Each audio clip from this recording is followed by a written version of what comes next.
Welcome, everyone. This is a live NCA presentation on racism in Canada. I'm pleased to welcome Bruce Denzel. He's an NCA founding member and executive member, and he's come on tonight to share his insight and experience with what's happening to Canada in terms of racism, free speech, and how we're becoming more and more an intolerant society, extremely intolerant. And last night I had the pleasure of having an NCA member on from Montreal who shed light on his fear in Montreal if you go against the so-called mainstream thinking. And he was so afraid that he won't show his face. He's worried about persecution, violence against him. So this we're going to get further into this tonight, and I'd like to welcome you, Bruce, on to this segment tonight.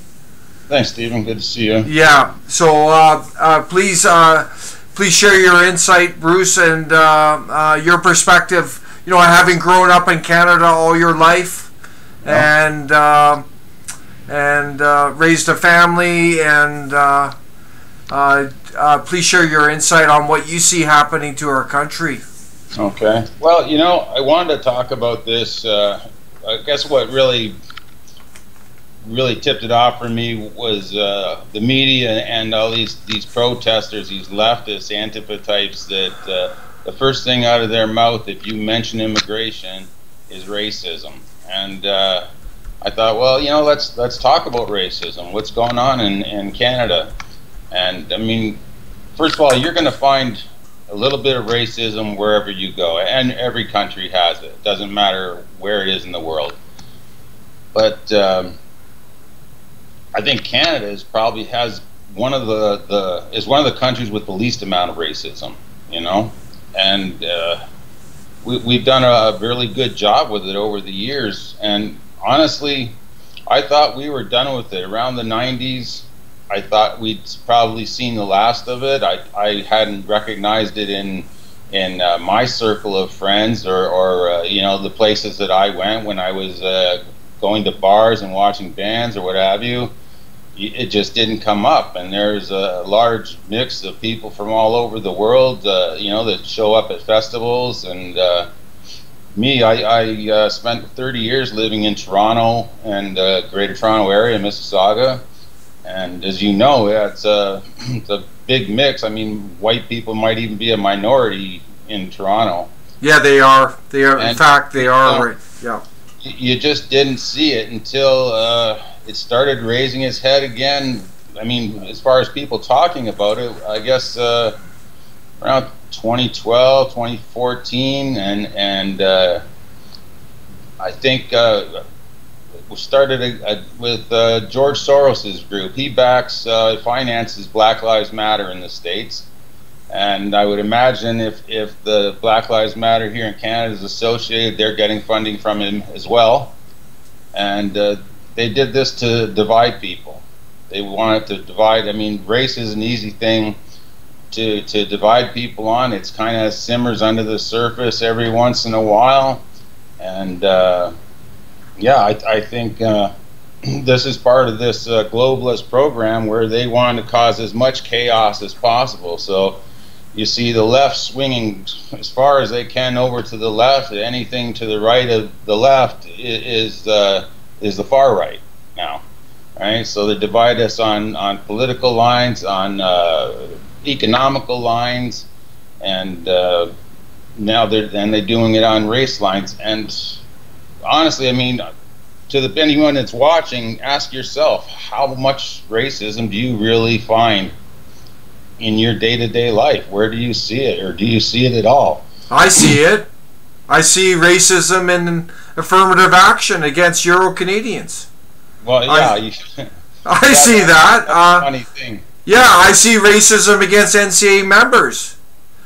We had people attacking us because we're white. Well, that's trendy right? now. It's trendy now to be against white people, right? It's condoned by the government. It almost seems like it's encouraged by them and the media, and as far as they're concerned, if your skin is white, then you have to be a racist. And actually, I find that kind of insulting because, most people, I would say more than 99% of the country, at least the 99% of the country total is not racist. And that's, they might have a few more problems in the States because they had a big problem with slavery and then the discrimination that followed after that. It took a long time for them to crawl out of it. But here, we're not the same as the States, but we get exposed to their media. And I think that's where a lot of it comes from is the media. Yeah. We also need to look at what does racism mean. And if you look at the Human Rights Act, it's referring to targeting groups based on their ethnicity, targeting all people within a group. It could be a religion, ethnicity, a place of origin, right? That's considered racism. And I have to say this to everyone: there's not a zilch of racism in NCAA policy. A zilch. We are 100% against radical extremism. That's not racism, everyone. We don't like radical extremists. We don't want them in our country, and we're going to make damn sure they don't get in our country. The ones in our country, we're going to get rid of them. But that's not racism, everyone. No. That has nothing to do with it. That's common sense. Yeah, now I'm going to add further. We have tough immigration policy. It's based on economic realities. It's based on environment. It's based on society. And it's based on putting our people first. That's not racism. No. So wake up, loonies out there, you loony left. You guys are just brainwashed by this puppet PM who likes to use the word racism all the time. Well, I'd like to, even if we have people that support the left, support the Liberals or the NDP, if you can be honest with yourself, step back, step out of your political shoes, and just think about your life, and you're going to work, coming home, everything. Do you really see it? Is it there, or are you just assuming it's there because people tell you? I see it. I had a guy on from Montreal. There was a guy on from Montreal last night. He's being racist. He's white. He can't even show his face. Oh, against him? Yes. Yeah. Well, yeah. There's systemic racism against white people in our country. We should be doing an investigation on that. Well, I hate the term reverse racism, and that's what they call being racist against white people, and I hate it because it's incorrect. Racism, it's not just white people racist against another class or another race of people. It's in general. And I've got, I'll read it to you. I've got the Webster Dictionary. Just give me a second, Steve. You want to go on talking for just a moment? Sure, but like I said, there's that's what we should be looking at as a country, is the racism against white people. It's widespread. It's systemic in the government. It's in all levels of government. It's in the media. And white people are easy targets. Yet it was the white people. It's widespread. Sorry, Steve, I got you on. Yeah, okay. But it was the white people that actually let everyone into our country. Yeah, how much could we hate people if we're bringing them in? Right? We're the ones that opened the borders. You go to some of those Islamic countries, they're completely closed. They don't let anyone in. They don't even let their own refugees in from Syria in the Middle East. That's right, yeah. Saudi Arabia didn't take anybody in. It doesn't make sense, anyone. Next door. So what's that all about? Are they racist against their own people, or is that something different? But another form of racism, everyone, is the 1986... I would say it's discrimination. It's the 1986 Employment Equity Act passed by Mulroney, and every successive government has allowed it to continue.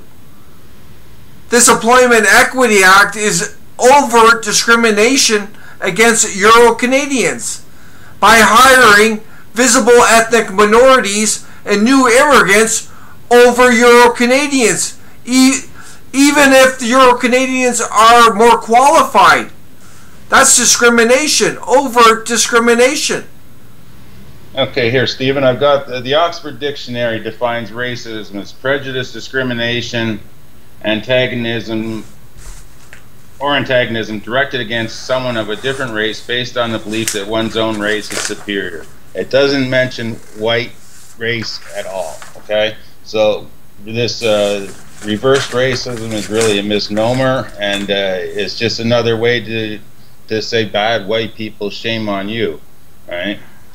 But you know, the most racism I've seen was directed at me, and most time it's black people. But I don't say, oh, all black people are bad. I just think this guy's a jerk. You know, this guy's an a-hole. Right? That's the way I look at it. I don't assume every race is the same. But I mean, I've been refused service by black people in restaurants. In fact, it happened to me in the staff cafeteria at the bank where I worked, where this guy I don't know what his problem was, but he refused to serve me. And when I called him on it, he was telling everybody that came in the door that I was calling all kinds of names, you know, saying the N-word and this. And it turned out that he ended up losing his job over it, not from my instigation. I told the manager that was actually standing behind me while this was all going on. He followed me in the door, and I didn't know who he was.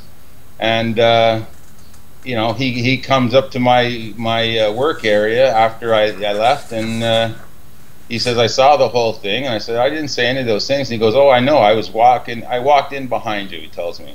So he says, what do you want to happen? And I said, do you want him to lose his job? And I said, no, I don't want anyone to lose his job. I just want to be able to go and get a meal.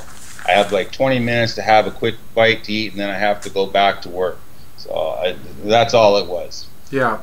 But I mean, that's happened to me a few times in my life. But even then, it's still, you know, I'm talking about maybe a dozen times over 30 years. You know, it's not a big deal. And I have seen racism against black people or Chinese. But again, it's even less than that. And I think it's less than that because white people seem to be walking on eggshells. You know, they're so careful about what they say. Even if they do feel it, they're so careful about what they say. So, you know, honestly, I think this is all reared its ugly head again. And like I said, we seem to be done with it here in Canada. It was like a decade went by before I'd seen anything. And it's not like I hide. You know, I go out and socialize and have lots of friends. But you don't see it until Black Lives Matter and then George Soros. Well, you know, people should understand who George Soros is. And if you don't know, I'll tell you a little bit about this. You know, back during World War II, he's a Hungarian Jew.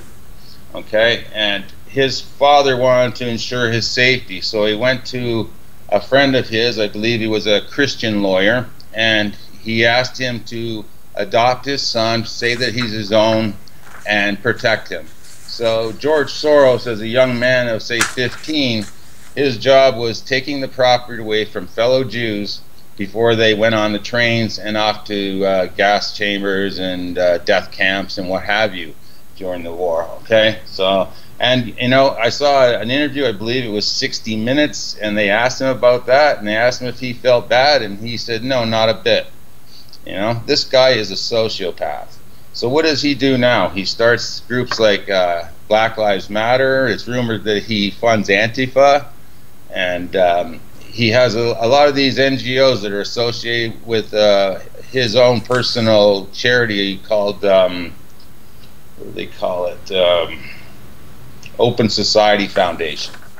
All right, so they go around to all these different countries, and he funds these NGOs, which non-governmental organization, basically a political group, maybe a fifth column type of organization, and all they do is they stir up trouble and create chaos in whatever country, so they'll have things like a regime change, like what happened over in Hungary, a few other places. He's big on it in the States. He was behind the Occupy Wall Street movement. You know, he takes his billions of dollars and he causes trouble wherever he goes because he wants to fashion the world according to whatever sociopathic, you know, model is going through his head. All right, so I say this to everybody, whether you support our party, whether you support liberals, whoever. Don't let these people divide us like this. This is a trick, and they're fooling everybody. You know, it's not just the left. They're using the people on the left, right? And don't let them do that. Don't let them destroy our country for their own evil intentions. You know, that's the wrong way to go about it. Sure, you're going to find a little bit of racism here and there once in a while, but on a whole, no, it's not here. It's definitely not here. Yeah, hold on a sec. What about some of these ethnic groups? There's radical components of them that are completely racist and supremacist. So I would argue that racism is growing in Canada. You think? Yeah, through radical Islamic groups that are completely supremacist and racist, and there's other ethnic groups out there that are racist, and then you get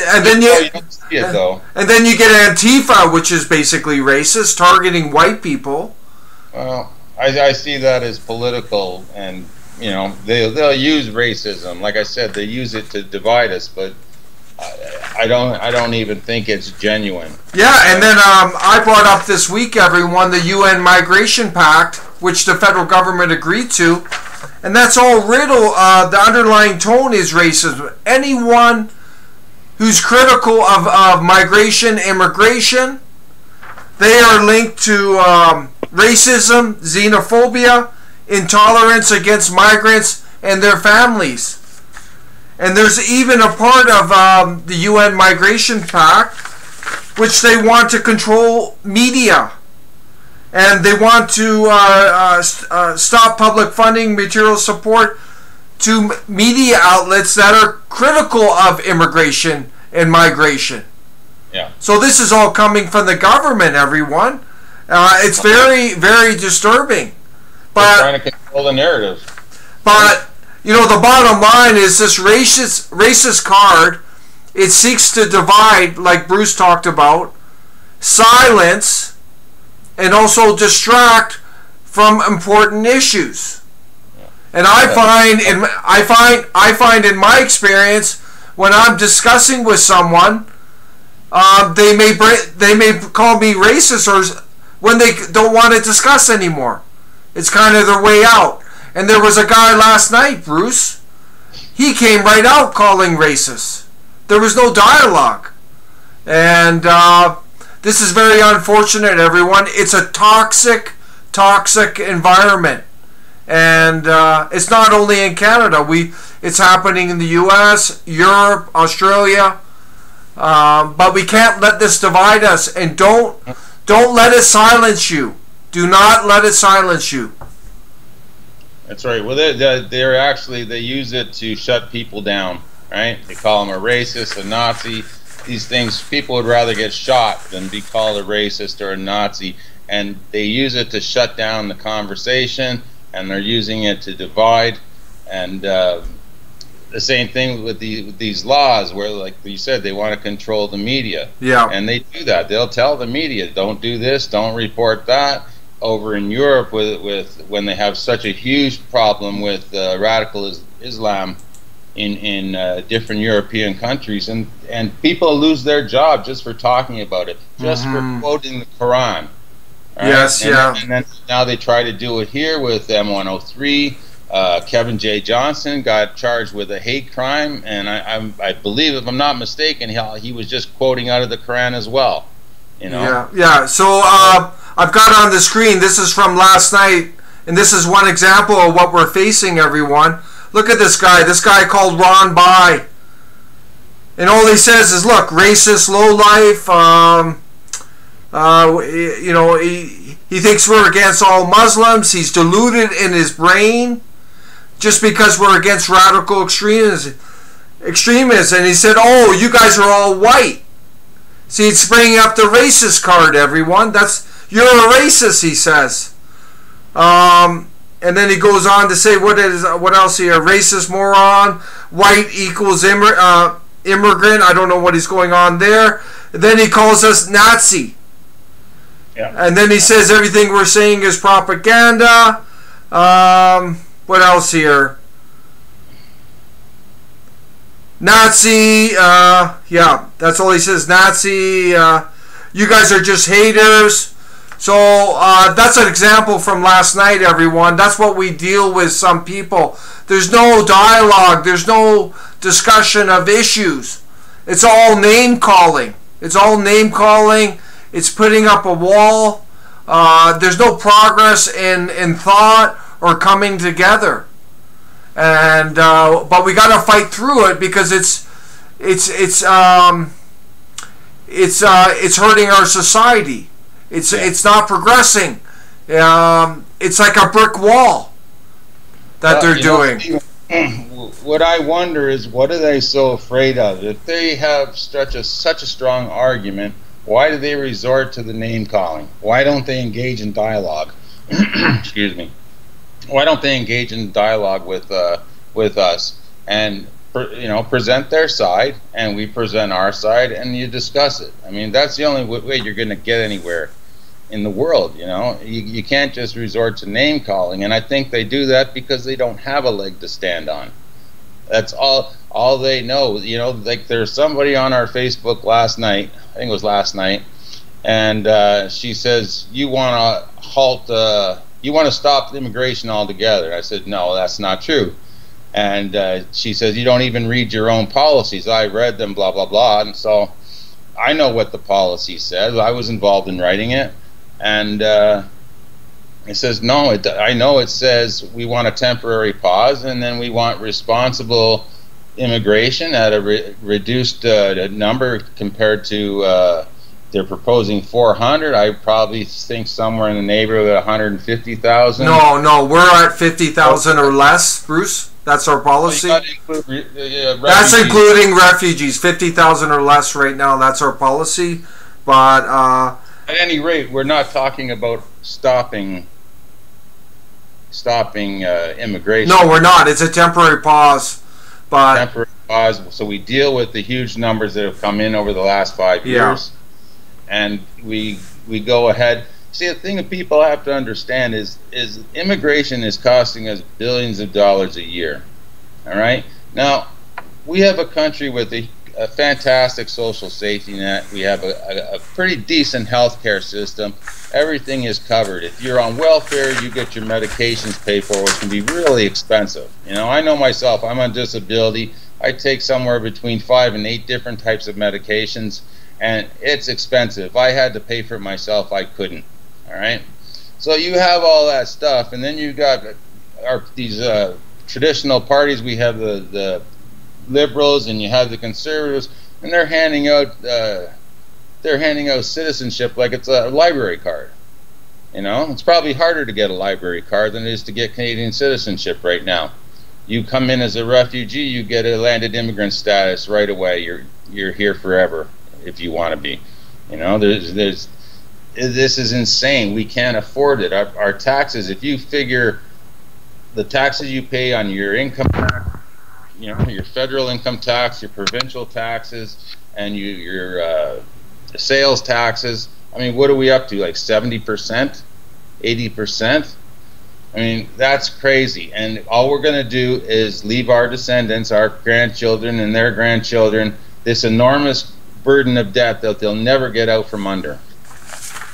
Yeah. We're not doing anybody any favors by doing this. Yeah. So the basic message tonight, everyone, don't let these name callers stop you. Do not let these name callers stop you because then they're hurting you, they're hurting our society. We have to fight through the name callers, and because they're bringing down our society. They're toxifying our society. And we will prevail, everyone. The ideas, the truth, the vision is on our side. We don't name call. We don't need to. We stick to the arguments. And it's not just the liberals. It's coming. All that establishment, Bruce, is name calling. I have establishment conservatives calling us racist. Right? Yeah. Even that Bernier guy is calling people racist, right? Yeah. But the bottom line for us, everyone, we have zero tolerance for racism, supremacy in our party.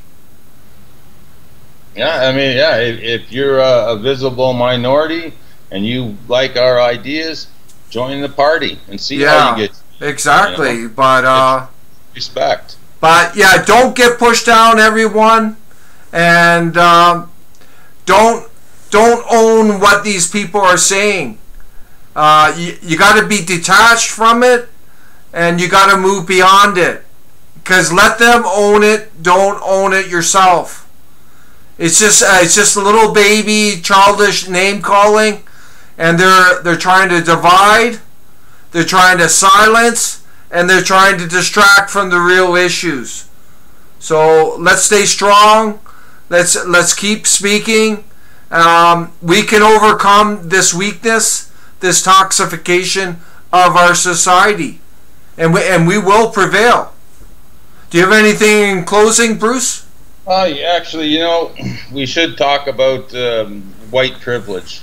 Sure. I mean, this is not a new topic. It's I haven't heard it until recently, but I did a little research, and I mean, they were talking about this, and people were writing papers and books about it. I think back in the '60s, perhaps even earlier than that. And basically, they're saying that society all over the world, it could even be in Africa or China, which is funny. China, you don't see very many white people there compared to the host society, but nevertheless, they say it's all over the world, and society is built for white people, and white people have this inherent privilege that goes with it, that society matches them and nobody else. And they were saying things as examples. They'll say, well, the way you talk, you talk white, which actually sounds kind of racist in itself, right? And things like you turn on the TV and you see people that match you, that look white like you. They don't. Nobody that a black person or a brown person or an Asian person or whoever can relate to. And I'm thinking, well, that's really funny. Living in Toronto since since I was 20 years old, and you turn on the TV and you see every race represented. You look at the commercials, and the commercials, they're not just white people. They're all kinds of people, and you actually nowadays you can't see a commercial without the couple. If they show a family, it's a mixed race couple, and they adopted an Asian baby or something. You know what I mean? It's not even close to what they're saying, right? And to think that it's just another way to another way to stab at white people. And we don't have privilege. If there's a privilege, it's a wealth privilege. All right? But what are you going to do? Tell people to not be wealthy, not to try hard? Right? I mean, I grew up poor, and we had a half-decent house in a pretty decent neighborhood, but back then you could buy a house for I think it was $20,000 we paid for our house. It's worth now about $300,000, that same home. All right, but we at the same time we had no gifts for Christmas. My gift was like a hockey stick, or usually it was clothes, because you could cover two birds with one stone that way. I could have clothes to go to school with and still get a Christmas present, and then usually there was one toy thrown in there. If I wanted my bicycle, when I wanted to have a bicycle, I picked strawberries. I had a paper route. And I saved every nickel I could. I cashed in pop bottles and things like that, and I saved up and bought my own bike. We weren't rich, and I don't think we were any different. I think we were average, honestly. And to think that this society just suits white people and nothing else, well, you know what? What about poor white people? Your average white person. If you think everybody's rich and they have all this privilege, you're hurting them. You're not. You think you're affecting social justice, but you're not. You know what I mean? the average white person doesn't make a lot of money. We're in the same boat as everybody else here. You know, the economy affects everybody, and I mean, and if it's so systemic, I mean, it's almost no use even bringing it up because there's nothing you can do about it. You know what I mean? It's just another way to divide, and that's why you started hearing it in the last couple of years a lot more, even though the topic was raised back in the 60s when, yeah, okay, you know what, it was valid then, right? Maybe even in the 70s it was valid, but certainly not everywhere, and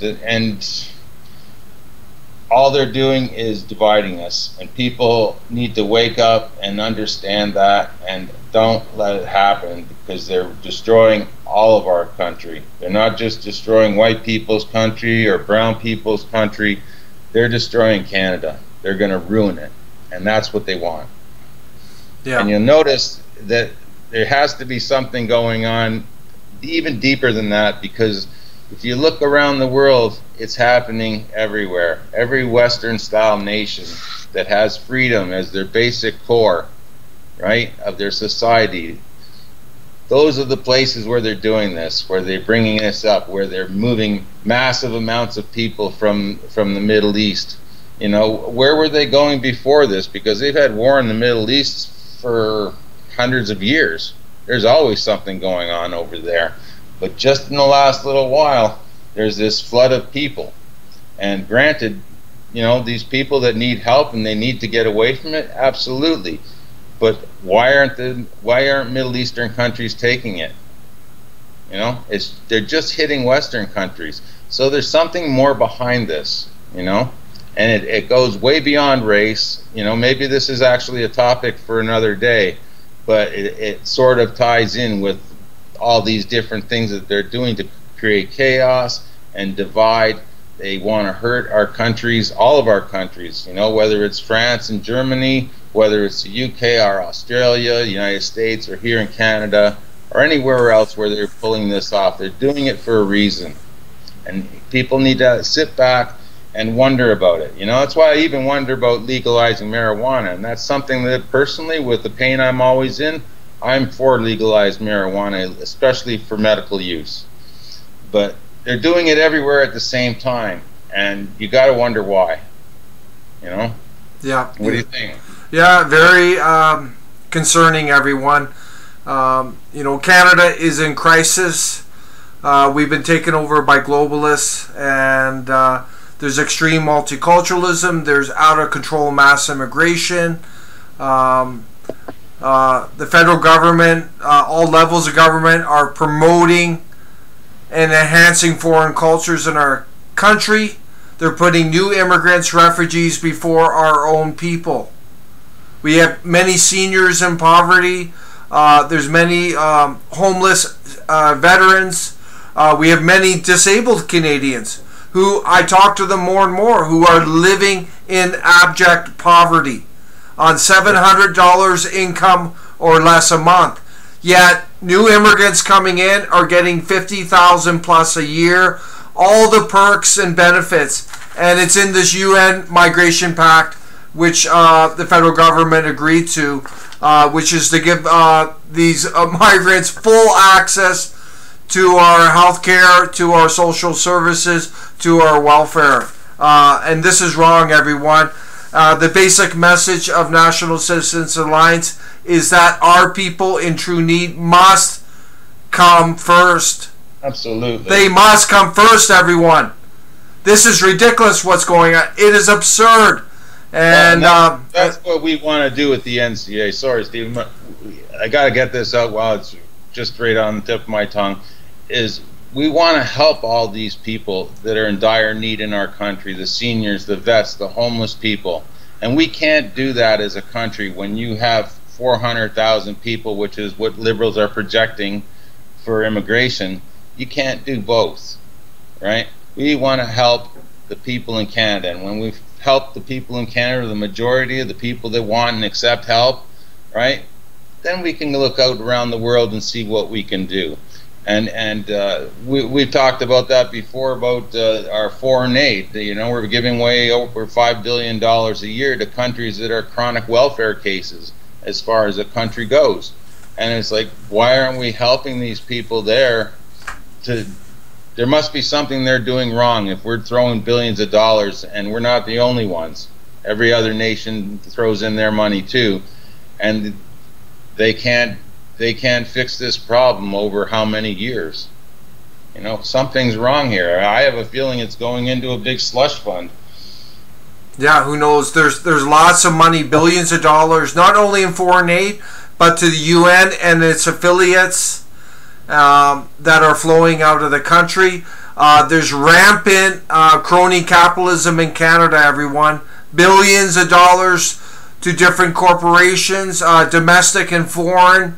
They're basic bribes by the federal government.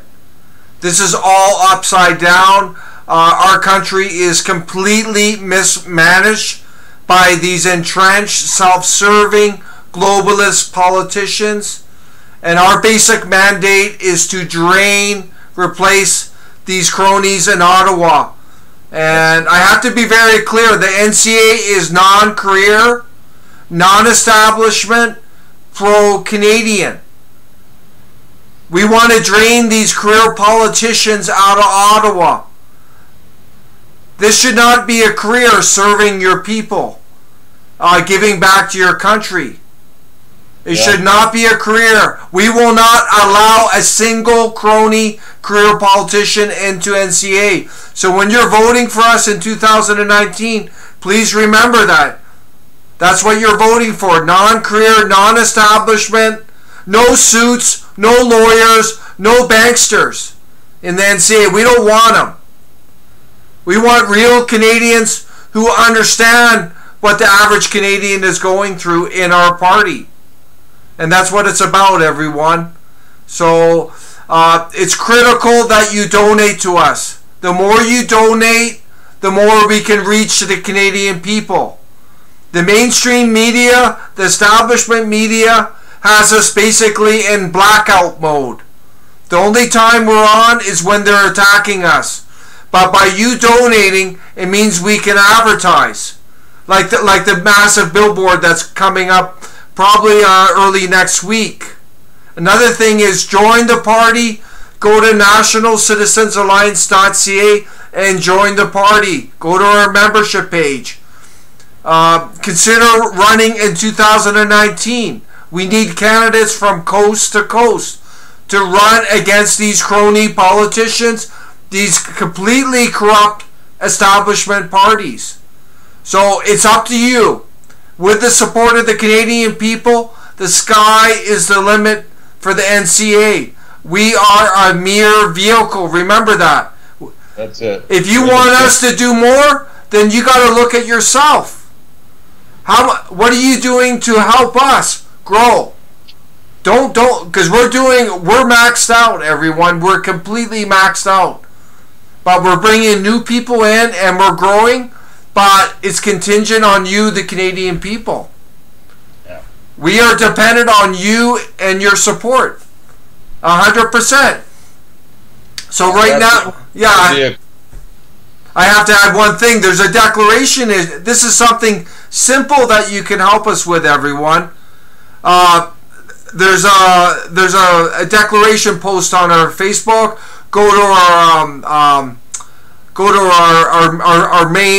website on the homepage, declarations. Print that form out, sign it, mail it in. That's a quick way you can help us. Yeah. Because we're going to need as many forms as we can to get through Elections Canada.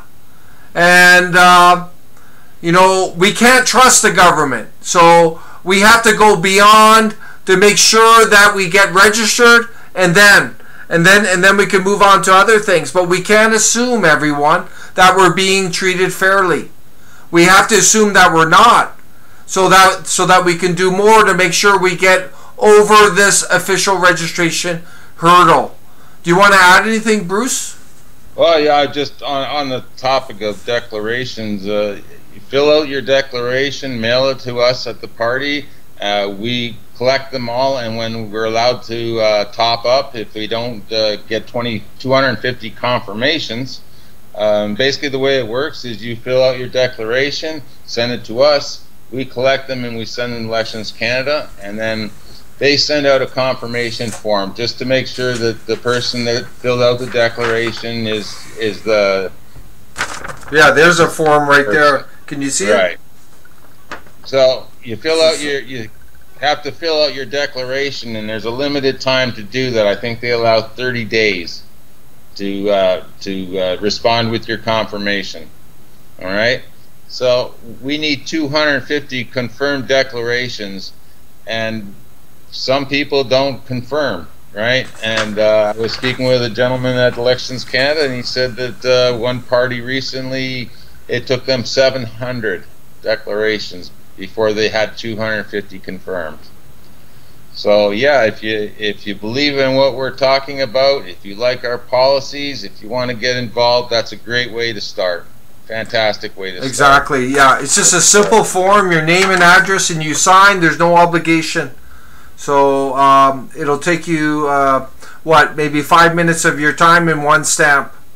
Yeah. So this is a way you can help us and help us deal with this unfair treatment that we're dealing with in the media. And then we have a government that wants to kick us down. That's very clear. And but we are growing. And Bruce, we're going to close off here. Do you want to add any final points? Just what you've just been saying is please, you know, if you love your country, get involved. You know, you can't trust the same old. We go from conservatives to liberal, conservative to liberal, and all that we really get out of that is higher taxes, more legislation, more bureaucracy. We want to change that. We want to put more power down to the provinces themselves. If it doesn't have to be in the federal government, put it down closer to where it actually has to be. You know, if it's local, it should be. If a local issue, then it's a local government, and if it's provincial, it's provincial. But we have such a huge federal government trying to be everything for every little situation, and we can't afford it. This is just going to destroy our country. So please. If you believe in what we're saying, if our policies resonate with you, get involved. If you have money, please donate. You know, myself, I don't have a lot of money on disability. I've donated more than $100 to the party. All right, if I can do it, I'm sure just about anybody else can. And not only that, but if you feel that you've got what it takes to be a candidate, you know, join the party and let us know that you want to be a candidate, and we'll help you out as much as we can so you can run in your riding. And let's start making some changes to this country. It's way past time, and it seems like there's a concerted effort afoot to bring down this country. Trudeau's already referring to Canada as a post-national state, and you know what? I didn't give my approval. I don't remember him asking if that's what Canadians wanted. And you know, as far as I'm concerned, no, I don't want that. I love my country. I love the way it is. I love all the different nationalities here, especially in the summertime when I can enjoy a festival or two, and you know, watch some dance and some music and eat some traditional foods from around the world. I think it's fantastic. It's like a little United Nations right here in our own country. So don't let these people destroy it. Please join the NCA and let's make a difference. Yeah, another thing, some key points, everyone. I just want to, you know, don't get fooled or tricked by the lesser of the evil. The lesser of the evil, what it means is that you're supporting evil. Okay? It also means the same status quo. And if you want true change, you got to go beyond the lesser evil. We are not evil. So remember that. And also remember, less government, which the NCA supports, means more freedom for you.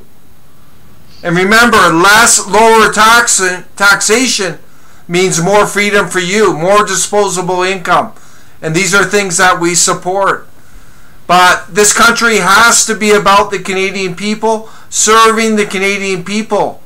We can't be putting immigrants, new immigrants, the global world order before our own people. And we're going to be following this up with a discussion on how to get away from this top-down dictatorial government in Ottawa that dictates to the people, and yet they're supposed to be serving us. So please share this message. We want to wish you a great night, and thank you for listening in. And we will look at the comments later and respond to them. Thank you very much, everyone. Thank you.